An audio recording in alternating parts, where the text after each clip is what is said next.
Welcome everyone to our global read, and my apologies for you seeing my messy background um, from the PowerPoint. But nonetheless, we are really excited about this global read.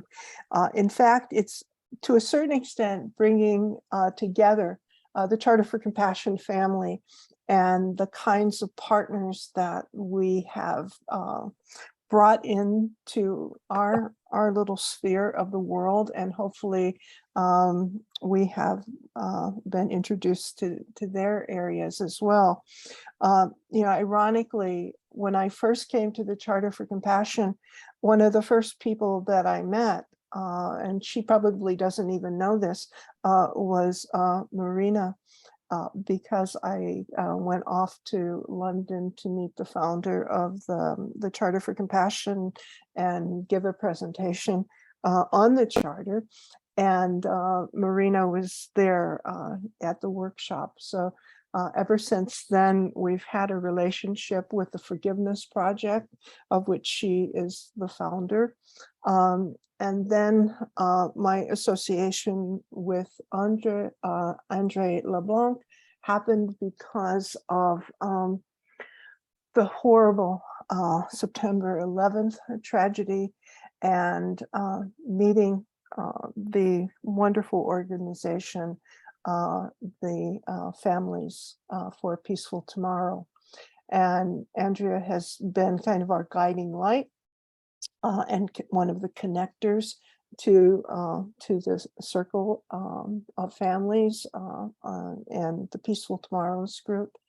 And Masseen is new to us, but we hope that this will be a long relationship.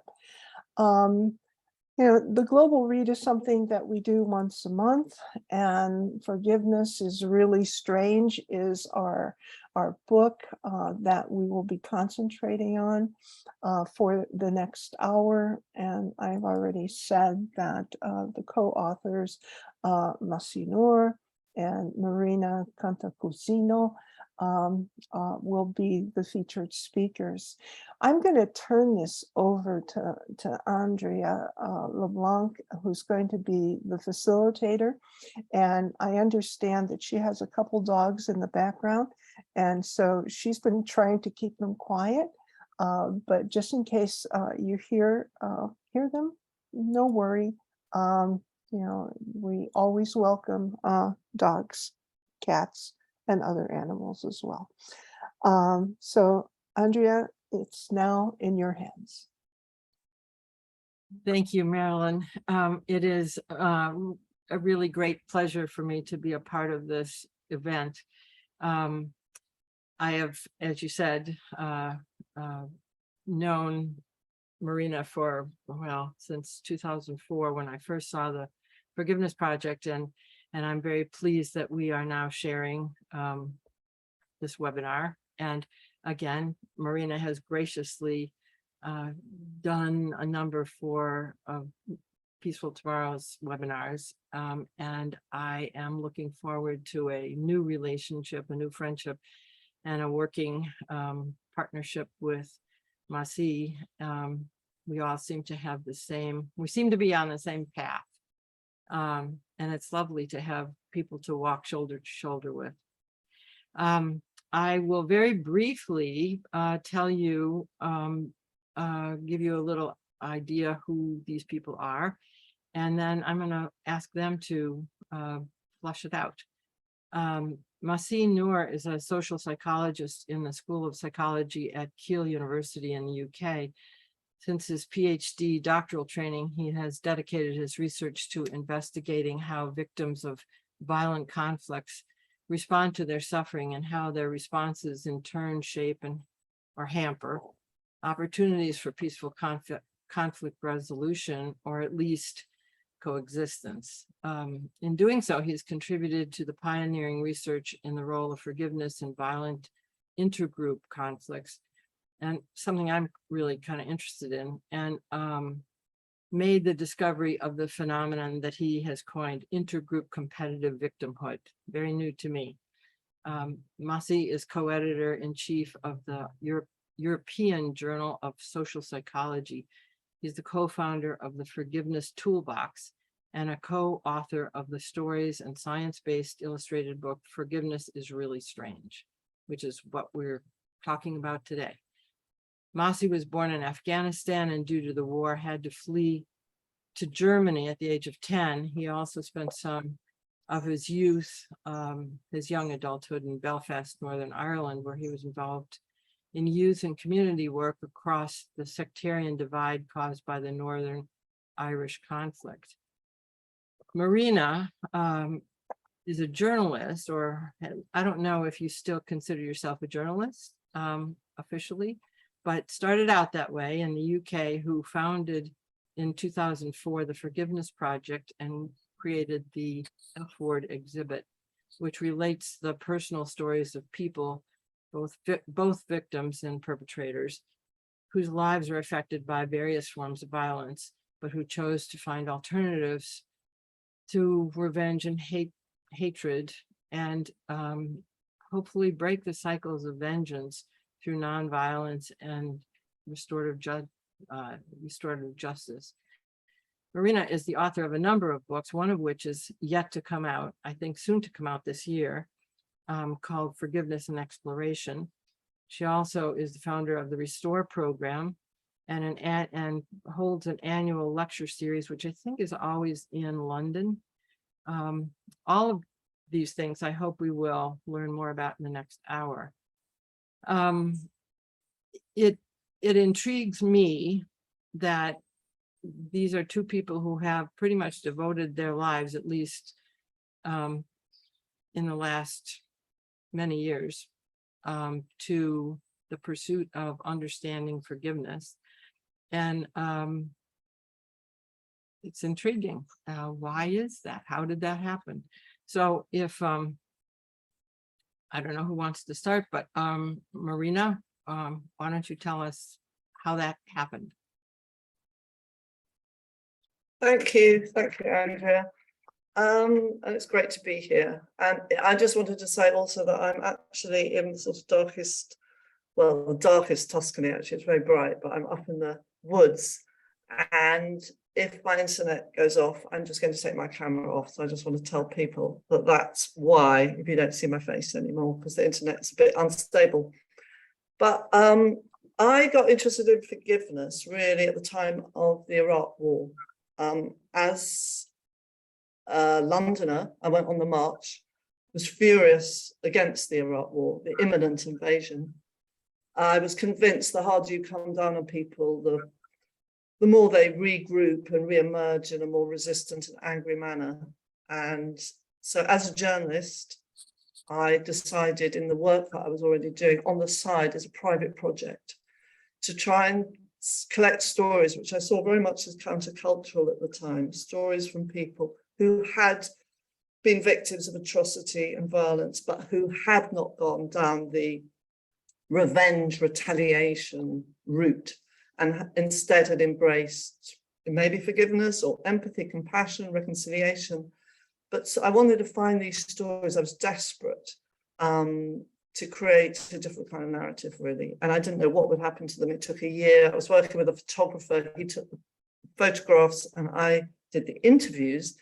And then a series of things happened, we got some funding, and we were lucky to be able to launch it as an exhibition in London in 2004.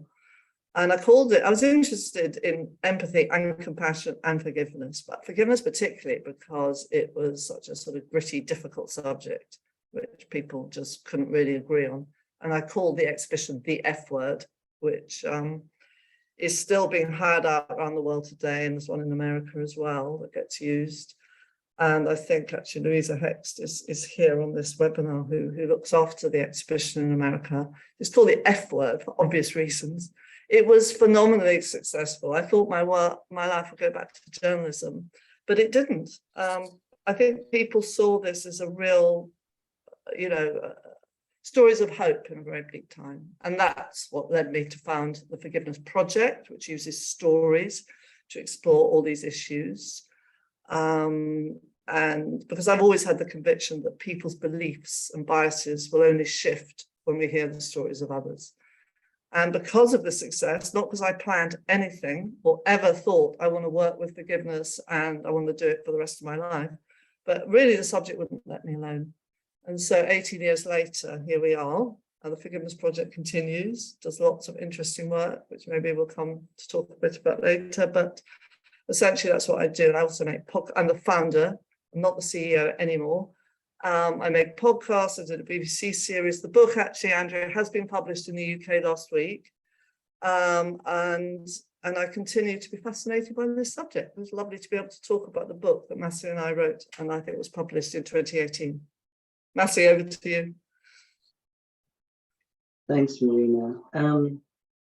Let me just first of all honor how much I appreciate to share this platform with you, Andrea, with Marina, and of course the organizers and our audiences. I'm just looking forward to having a reflective, meaningful conversation about a difficult topic. How did I find my way to engaging with forgiveness? I mean, I'd say in addition to my academic scientific interest, I'm just interested in this, what I think is a central element of the human experience, with which many of us struggle. It doesn't come naturally to us to forgive. That's just my scientific interest in, and I've been trained to study. And for many years, psychologists wouldn't go near forgiveness because it was kind of owned by theologians, philosophers, and so forth. So it's about 15 years ago, myself and other colleagues created a home within psychology to study the psychology of forgiveness. But Andrea, you've also mentioned a little bit about my background. You know, I was born in 1979, which coincided with the invasion, the Russian invasion into Afghanistan. And yeah, I mean, I grew up in extreme context where I've seen people who would not want to delay their apologies or forgiveness, mainly because they wouldn't know if people would be around the next day. So that was really what I've observed in growing up as a child in Afghanistan.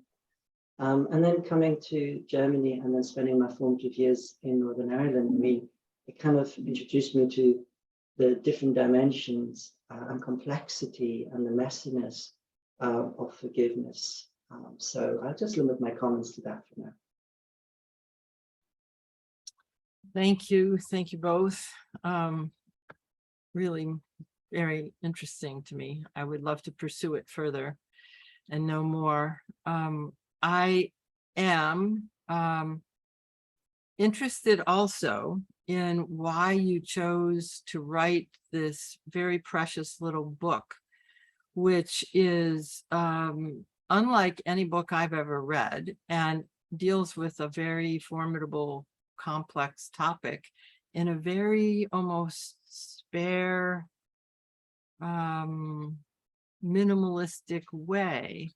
And yet you condense, distill all the nuances of forgiveness and complexity of it in a very precise and direct way that leaves the reader with an essence of what the whole issue is about. I'm curious to know how you came to collaborate and how you chose this, I don't know, format, if that's the right term. Massey, do you want to? Sure. Well, first of all, I think you got to be one of my favorite readers if you manage to distill and extract that. I mean, that was certainly our key objective, to convey that what you just described. But look, Andrea, you know, for many centuries, people have been writing, theorizing, moralizing about forgiveness and what it is and what it's not. And yet, forgiveness is such an intimate, personal thing. And I think both for Marina and myself, from the very start, it was clear that we didn't want to take a prescriptive approach to forgiveness. You cannot prescribe forgiveness because of its intimate, personal nature. And, you know, it was both a joy and a challenge, especially, you know, academics are not known to be terse.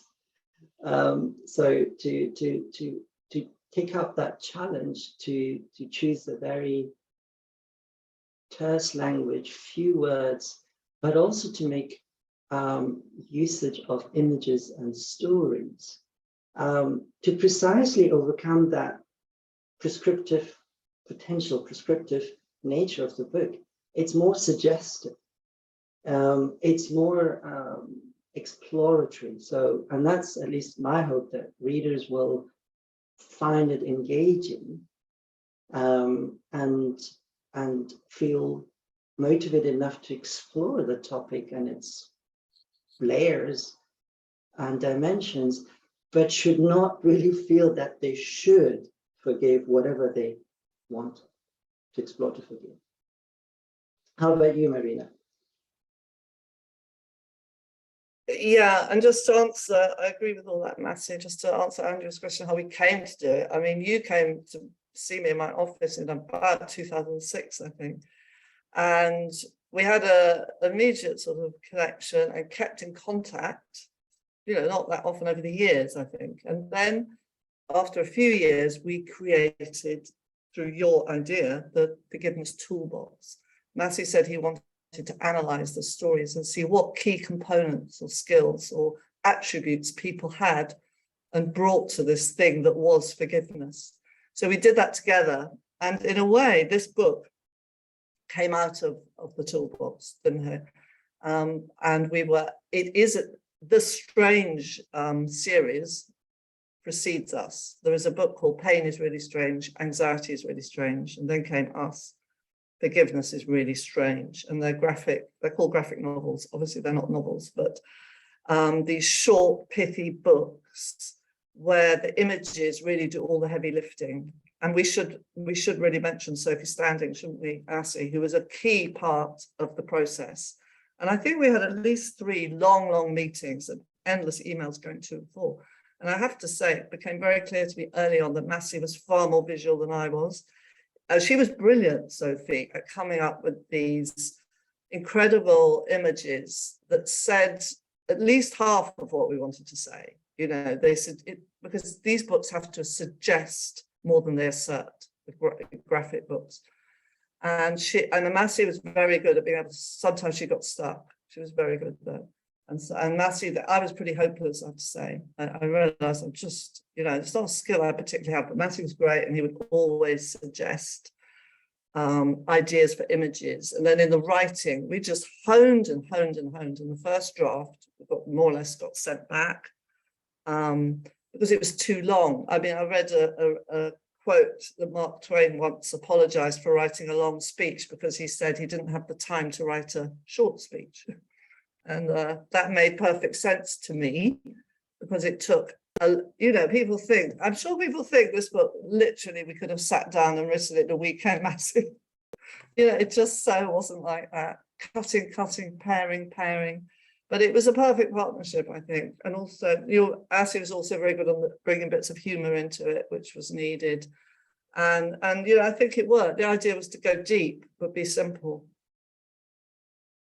Just if I can add, thank you, Marina, and just another note on the massive contribution of Sophie Standing. It wasn't just the arts, and which, as Marina said, the images really do the heavy lifting. But I think certainly for me, what both Marina and Sophie did was they were just asking. You know, I think one of the statements that I kept hearing is like, "What do you mean? We don't understand. Can you say it in other words?" So it really forced me and challenged me in very good ways, not to take things for granted, not to complicate, and as you just said, Andrea, to kind of really distill the essences of the difficult topic. Thank you. I can only imagine all the permutations, and I've never written a book, but this was much more complicated because of the input from 3 directions, and I think very successful. It was a surprise to me, seriously. But having said all this, why is it that the 2 of you think, or each of you think, people actually do forgive? Should I go first? The thing I discovered quite early on is that I think pain is the great motivator to forgive. People is very often an act of self-preservation, and well, Desmond Tutu said it's not just to be altruistic, it's the best form of self-interest. So it certainly can be that, and also it speaks to Richard Raw when he says, if we don't transform our pain, we will most assuredly transmit it. So it's this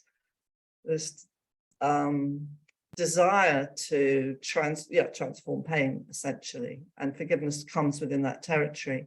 My favorite description of forgiveness is attributed to Mark Twain, who said, again, Mark Twain's come back into the conversation, he said, forgiveness is the fragrance of the violet on the heel that has crushed it. And I really like that because it shows that forgiveness grows out of damage, that it's messy, and that it is potentially a healing balm.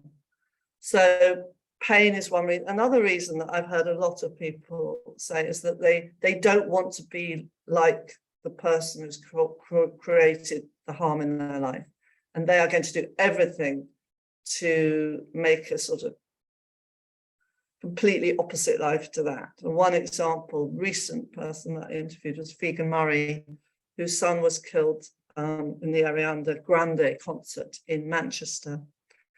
And she describes very clearly how after a few days only, she suddenly realized, she never thought about forgiveness before. She always thought it was, in her words, lame, a lame concept.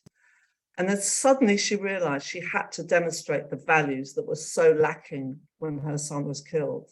I mean, very like Peaceful Tomorrows, really. And she had to, and for her, it was forgiveness. That was so crystal clear to her. And she went public and she spoke about it. So it's very often that is another motivator. Reconciliation, the desire to mend and fix, can be a reason why people want to, go down the forgiving path, especially in intimate personal relationships. And I think also, finally, some people just have this real empathy, compassion muscle. If something terrible has happened to them, I'm just going to take an example because some of the forgiveness stories are quite extreme, is Marion Partington, a British woman whose sister was killed by a serial killer. And she talks about having gone to the trial of Rosemary West, who was one of the couple who killed and raped and dismembered, a lot of people. And she actually talks about witnessing this woman in the stand, hearing what a terrible childhood she'd had, and realizing a flicker of compassion comes. And from the compassion can lead to empathy and forgiveness. And she says a flicker of compassion for the impoverishment of a soul who knew no other way to live than through terrible cruelty. So there's this ability somehow to find empathy and compassion in the darkest of places. Massey? Sure. Very, very, very powerful words there. I think, in the last 15 years, engaging with the topic, but also people who either find it difficult. I mean, one thing we learn in our studies is that there's a great variability in the ability to forgive. For some people, it comes swiftly and naturally and instantly, and others struggle. It might be a very long process. I I've come to the conclusion that it's really tiring to live with resentment and bitterness. It's real hard work. And it's not just kind of eating at your inner peace, but it's also affecting your families, your friends, your colleagues, your community, and your other interactions, which have nothing to do with your pain. I think people also explore forgiveness because they want to resist being defined by the pain, by the harm. And then, of course, scores and numerous psychological studies report quite credibly by now that forgiveness can benefit our psychological and physical well-being. And at the end of the day, maybe this is me, what fascinates me and why I've been working and focusing on forgiveness is that we have to learn to live with one another and also with ourselves. And I think forgiveness, in all its complexities, the least it can do is it opens a space for a new conversation. And I'm going to leave it at that. Thank you. I was interested in one of the concepts in the book that was just offered, and sorry, about it offers control. And I was sort of taken back, but then thought about it and thought, I have long since thought about the importance of choice and the fact that people aren't always aware that they have choice. And sometimes the only choice we have is to be either contain the hatred or give it up. And, that's not something anybody else can do for you. And so to me, all of a sudden it said, well, that's control. I have that control. Anyway, I guess I want to ask what do you think are the components that allow people to, I mean, yes, there are some people who are naturally empathetic, but what allows people to actually forgive, despite their cultural or religious or, all those parameters? Some people manage to just come through this and say, wait a minute, I want to make that choice. Masseen, do you want to start? Sure. So I think in the last 15 years or maybe 20 years of psychological research, we have arrived at some insights, both at what enables people, but also what makes it potentially difficult for people to engage with the practice of forgiveness. One of the ways that it seems to help people to forgive is the idea that the other, that the person who inflicted the harm on us, that they can change, that they have a potential to change. Because if we thought that they were static and they would never change, then perhaps there's not much to forgive to start with. So the notion of, and I guess partly even the hope that, yeah, we're not, in our personalities, our tendencies to behave, they're not fixed. Luckily, they're quite malleable. Another, both skill, but also maybe technique. As Marina said, some seem to have been born with the perspective-taking empathy muscle, and others may need to acquire them. And with perspective-taking, I mean, what's so interesting about perspective-taking is that oftentimes we just focus on perspective-taking. But while neglecting that, prior to that, there's something else required, which is perspective seeking. You cannot really take anyone's perspective unless you are open enough and you have a motivation to seek to understand. So I want to make that distinction between, a lot of times we talk about perspective taking and its importance, but there are other little components, key essential components that precede perspective taking, such as wanting to take the other person's perspective. Another interesting thing that may or may not surprise people is that third parties can become an obstacle to you forgiving.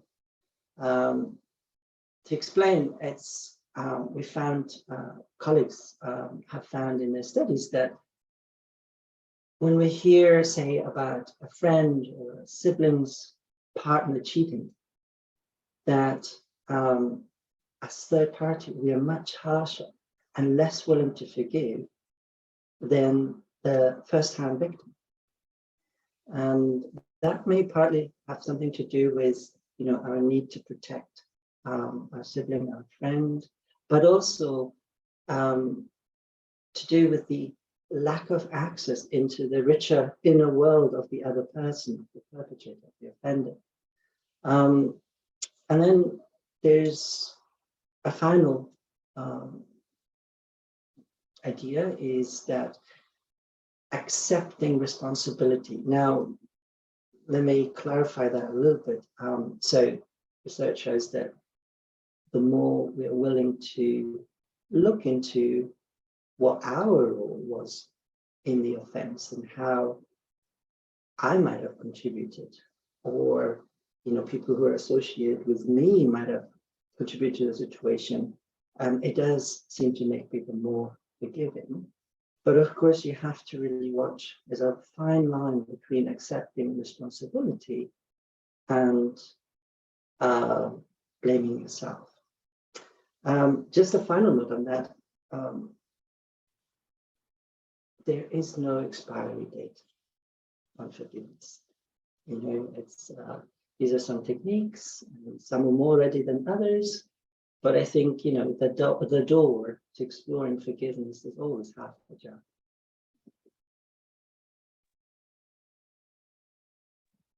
Marina, what can you add to this? At the back of the book where we've distilled these skills, the one that I've always honed in on is that, I'm sure Masseen will possibly disagree, as almost the most important for me is curiosity. Because I think people have to be willing to enter into the lives of others and to have a willingness to look beyond their own lives. And that is such an important ingredient of the forgiving mindset, I think, to want to understand why terrible things happen, why good people do bad things and bad things happen to good people, why life is so morally complicated. So just a couple of very quick examples that I can think of is Jill Hicks, who lost both her legs in the London bombings, and who, while she doesn't actually forgive because the person she wants to have that conversation with is now dead, the suicide bomber, she has no hate. So what she says is, my life's commitment is to understand why a 19-year-old man from the north of England would believe in something so much that he'd want to take his own life and mine. And that has been, her driving force through life, to enable her to actually get beyond the pain. The other one that I just wanted to mention was Rami Allahan, whose daughter was killed in a suicide bombing in Israel. And he says, I do not forgive and I do not forget that the suicide bomber was a victim made brutal from shame and pain and poverty. So his understanding then was, you can take action. A sort of forgiving action would be maybe to join a group like the Parent Circle, like Peaceful tomorrows to actually become activists in this field. And I think another action also is to, as I said before, reconciling with the person who's hurt you, to actually reach out. There are many stories in the Forgiveness Project where people have gone beyond their pain and been able to actually, can you, so sorry, do you mind just waiting 1 minute? Massey, would you like to just carry on? I'm sure you've got something to say. I'm just in someone else's house and there's just a lot of noise in the kitchen and I need to shut the door. Sure, So I can't concentrate. sure. I was going to say, I'm kind of experiencing a bit of a deja vu here, because what's been happening so far reminds me very much of the process that we went through for about 2 years in designing and writing this book. So it was this kind of dialogue when, I defer to some research and then Marina, it's like, oh, and then there's a story and, oh, maybe you disagree. Oftentimes, I'd say 99.9% of the times, I was always in agreement. Marina, over to you. Now, I think another thing I just wanted to say was that in community settings where, we've talked about interpersonal forgiveness here, and we also address in the book community or group forgiveness, which I always find more problematic, more difficult to explain and more difficult to understand, and probably much more difficult to do. And it just doesn't happen in community settings, but it becomes important when justice and reparations and all those things either have happened or are no longer possible. And it often takes a long passage of time. And I think the most effective initiatives helping communities transition out of intergroup strife tend to be bridge building initiatives that come from within the groups themselves. And through these kinds of very, creative dialogues, I think forgiveness can emerge. It's very difficult. It's in a way, by using these initiatives which come from within the communities themselves that have been damaged, there's such a sense of understanding between the two groups. It's like building the immune systems to communities against, like the pathologies of vilification and hatred. And I think that's another interesting area that we explored, group forgiveness. Andrea, I'm wondering, we have a number of questions. And so one person has requested to talk, Phyllis Rodriguez. And so I'm wondering, Phyllis, you do have the ability, your microphone, if you could. Yes. Okay. Yes, I tried to send a chat, but the chat is disabled. Oh, I don't know, maybe it's just my quirky computer. But I want to thank you and Massey and Marina for this wonderful thing, and Andrea, my fellow companion in Peaceful Tomorrows, for moderating. What I want to say is that what the Forgiveness Project did for me, and I think a lot of people, is that it took it out of the realm of, say, a religious belief where forgiveness meant that God forgives.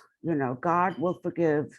And if you forgive, then you're saying, yes, I trust in a higher power to forgive the person who did this. And it helped me a lot after my son was killed. And I think everything that the speakers are saying, the authors, is marvelous. And I just want to thank everybody. thank you, Phyllis. There is a question from Madonna. And the question is, how applicable is the saying, forgive and forget in your experience? How often do people forget and why?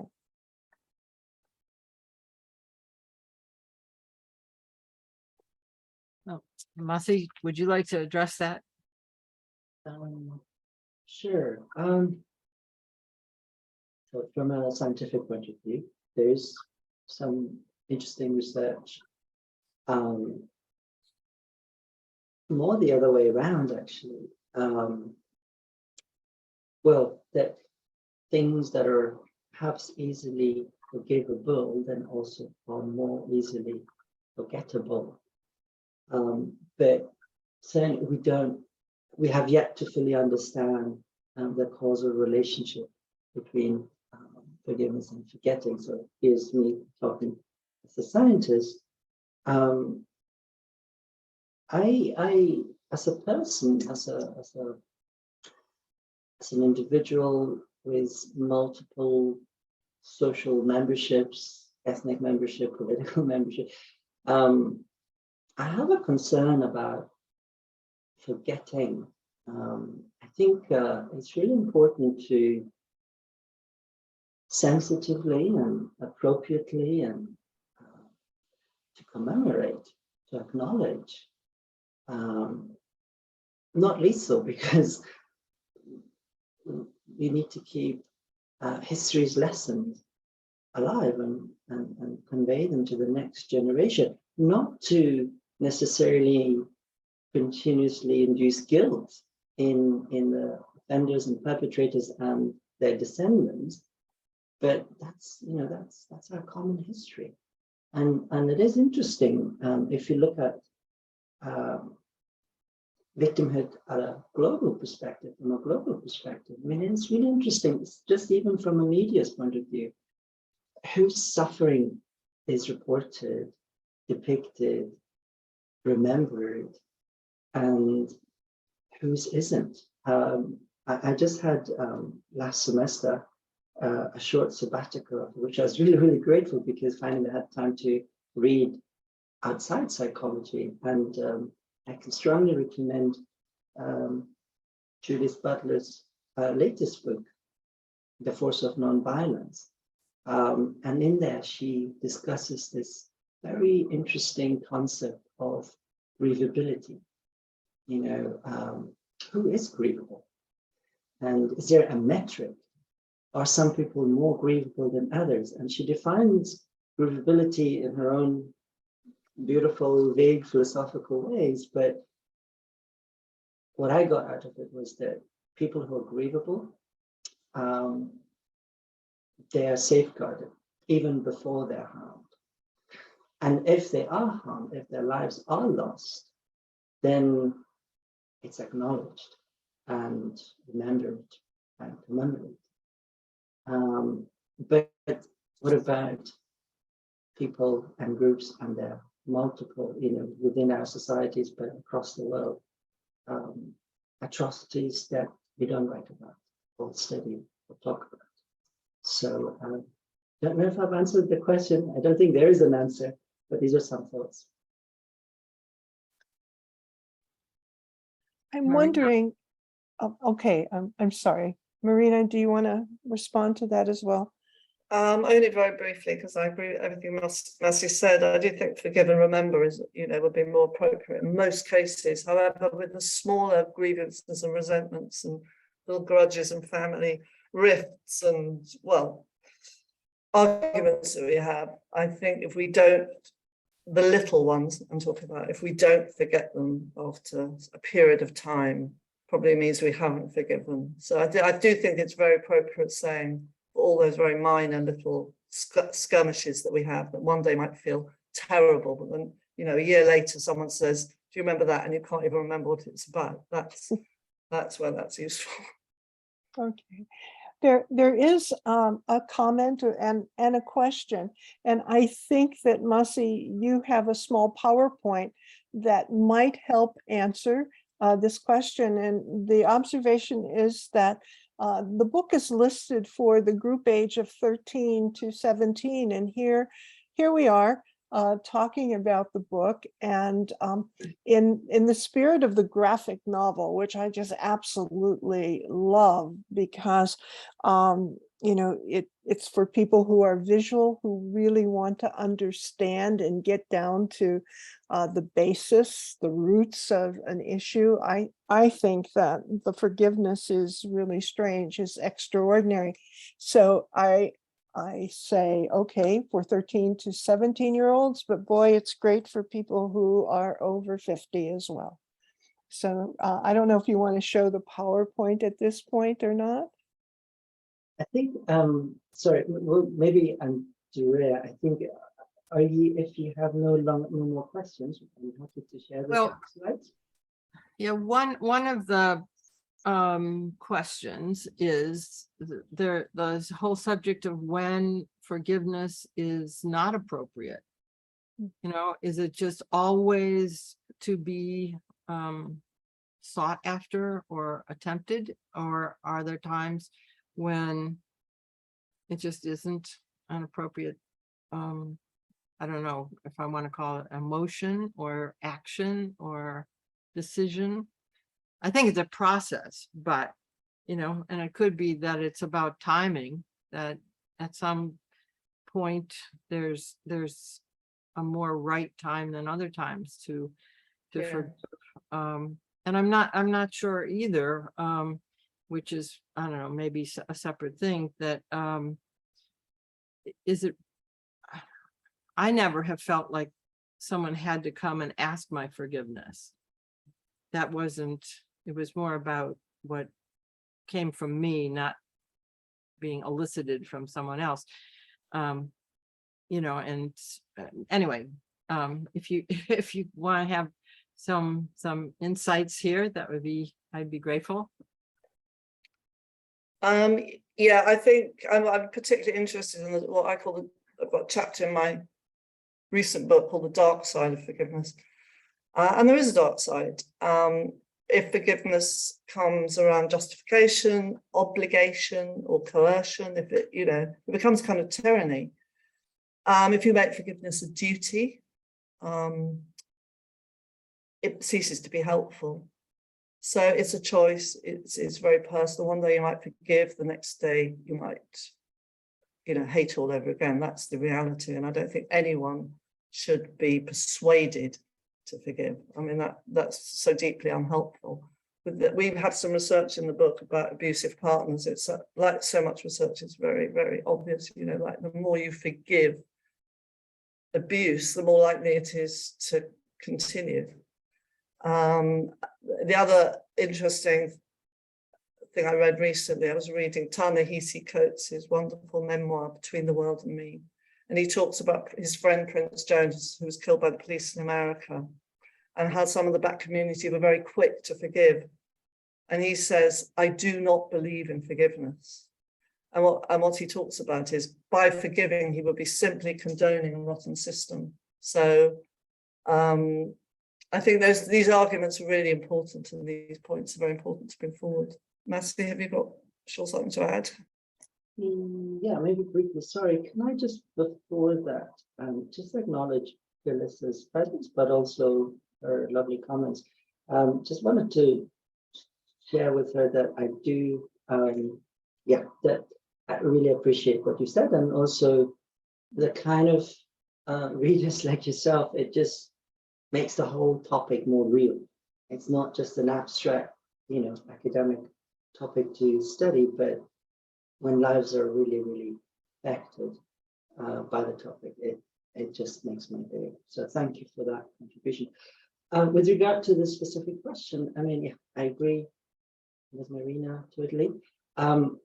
Just to add that, I mentioned earlier about one of the things that seems to help people to forgive is this potential that the other person can change and might be able to change. Now, in context where nothing changes, nothing changes in the features of the situation that may have led the person to do the harm, or the person themselves, there's very little potential or indication that they're willing to change, or that even displaying remorse or understanding for what they've inflicted on the other. Again, there's little maybe to forgive. That said, as Andrea was also saying, people can't wait forever to be offered the apology that may never come. And forgiveness is, as we know, it's not always about the other. It can be just beneficial for ourselves. So it's yes, there clearly their context, as Marina was referring, especially in romantic relationships. We have solid research where it shows the more forgiving the partner is of the abusive spouse, the longer they are going to stay in that relationship. So there are times when forgiveness is not beneficial and is not appropriate.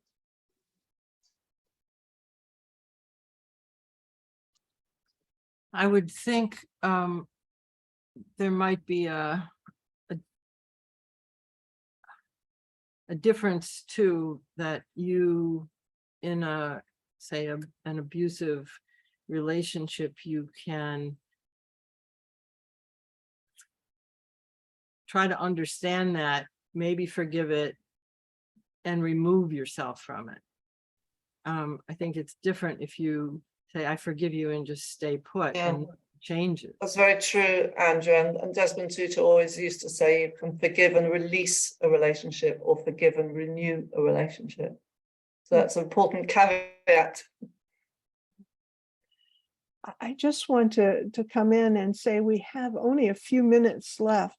So I'm going to let Masseen make the decision if he wants to show the PowerPoint. If not, we have a question that could take us into several more hours. It's a question from Peaceful Tomorrows. I will read it, and I think maybe one of the things, Masseen and Marina, if you're willing to come back, not for a global read, but if we could set something up, because the questions have been really incredible. But this question is, can you go into the neurological side of forgiveness? How has the act of forgiving affected those who did? I know the depth of that question, so I don't think we can do it justice in a few minutes. I think I'm going to pass on to Andrea as a moderator. Happy to kind of briefly address that question. Happy to show the slides. Happy to comply in any ways you want. Okay. I think it's a huge question, and I would be very interested in having another webinar at some hopefully soon future date. And perhaps we could end with some of the pages from the book, so people get an idea, because it is a book for everyone. It's not just limited to teenagers. It's I think potentially effective for and important for every generation. So if we could go to the PowerPoint, I think that would be good. Sure. Just showing. By the way, I don't know where, maybe that was a particular US publisher. Yeah, we have not imposed any age limits on our readers, and I understand and hear that lots of adults around the world engaging with it, including prisoners in prisons. I think we just both chose a few images just very, very briefly. I mean, I like this image because it shows what contested and contentious territory forgiveness holds.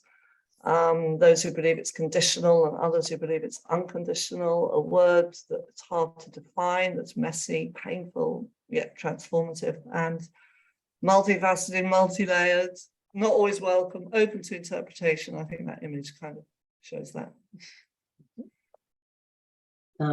I chose this one because it kind of also addresses some of what Andrea was talking earlier about forgiveness potentially restoring that sense of control, because otherwise it really, the painful event, it's ruling our minds and our hearts, and it's really occupying and narrowing our focus, and it really then can, if we, the event, the hurtful event can almost define who we are, and forgiveness might be one of the ways to kind of restore that sense of control, sense of agency. Marina? Okay, that wasn't quite the image that the image that I actually thought I'd chosen was more like where forgiveness, well, it is that actually, is where forgiveness can be an accusation. So we had three little images, and they were basically showing that some, you know, if you just say I forgive you out of nowhere and you've had an argument, that actually can be an act of aggression. That's part of that illustration. This also this one. And yeah, and then we've shared several stories in the book. This is Jo Berry, who met multiple times the man who planted the bomb which killed her father. And she has a lot of interesting things to say about forgiveness, including, you know, how it can be condescending because it locks you into an us versus them scenario, keeping me right and you wrong. She says that attitude won't change anything, but I can experience empathy, and in that moment there is no judgment. Next one for you, Masseen. Yeah, I just want to highlight, you know, if you think forgiving others is really hard, it might be as hard, if not harder, to forgive oneself. And it's a very unexplored dimension, facet of forgiveness. But, you know, imagine having to live, even with the label of the murderer, the offender, the perpetrator. And these are some images. I mean, one was a gentleman who shared with me long after serving his prison sentence, many years later, the only times he would find relief from what he'd done was when he was donating blood to the Red Cross. You know, self-forgiveness is a worthy topic to explore and study. So just in the interest of time, next. Oh, that's also me. I picked that because throughout my research across Latin America, the Middle East, Northern Ireland, and even the Balkans, one of the things that I keep stumbling on is this notion of competitive victimhood, which is essentially the motivation for both conflicting parties to establish that my group, my party has suffered more. Not only have we suffered more, but our suffering was just morally indefensible. And what we found consistently across different contexts is that the more people, the more groups engage in competition over their victimhood, the less willing they are to forgive, and also to justify their own violence and avoid facing responsibility. I think that's about it. Yes. And I think we have used up our allotted hour, unfortunately. This was a great gift to me personally. Thank you. Really, thank you both. And thank you, Marilyn and Lynn, for engineering it so that it happened. Thank you for inviting all of us to come together. And I will hold you to your promise that maybe we'll pursue this. We will pursue it. And I just want to, as we're ending, we'll make certain that we schedule this as quickly as we can. But I wanted to invite people to additional offerings that we have on the first and the third Thursdays of each month. We have something called the EdNet Forum. Our next one coming up is Awaken Schools, and which is spirituality in education. We also have a film series monthly And this month's offering is a simpler way, and it's being offered for several days. So all of this is in our newsletter and on the very first page, homepage of the Charter newsletter. And in September, our global read is To My Beloveds and Jennifer Bailey. And Jennifer is one of our Global Compassionate Council people. We're excited to have her on September 14th with this brand new book. One thing that we have been offering has been Housing is a Human Right. And it's a series that we started in July. We will continue through September 6th. Please, if you have any interest in this topic, if you are from a community initiative where you know that housing is an important issue, please make certain to come. This is a real solution-based presentation, a series of presentations. And then we wanted to make certain that, and Masseen, would you please tell us a little bit about this project? Sure. So I'm working with Leila Haidery, who is based in Kabul. She formerly was running this charity organization in Kabul to help drug addicts to recover for 10 years. And since Kabul fell to the Taliban's last August, she had to shut down all of that and reorient and refocus. So since January, we've established 2 education centers for girls in Afghanistan. And currently we've got about 300 students. And as you can imagine, there are many, many more girls who would like to attend these education centers where they learn vocational skills, sewing, computer skills, but also just basic math, physics, English subjects. I know that the support that might be offered will be going directly to Leila and to the work that she does. Thank you. Great.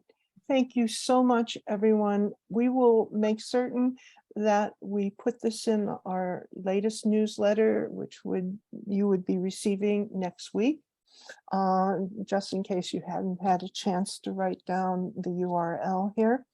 And I hope that somewhere in the period of time between September 11th and September 21st, International Day of Peace, that we will be able to have a follow-up to this global read. So we'll be in touch with both Marina, Andre, and Masseen. So thank you very much for participating today. Goodbye. Thank you. pleasure.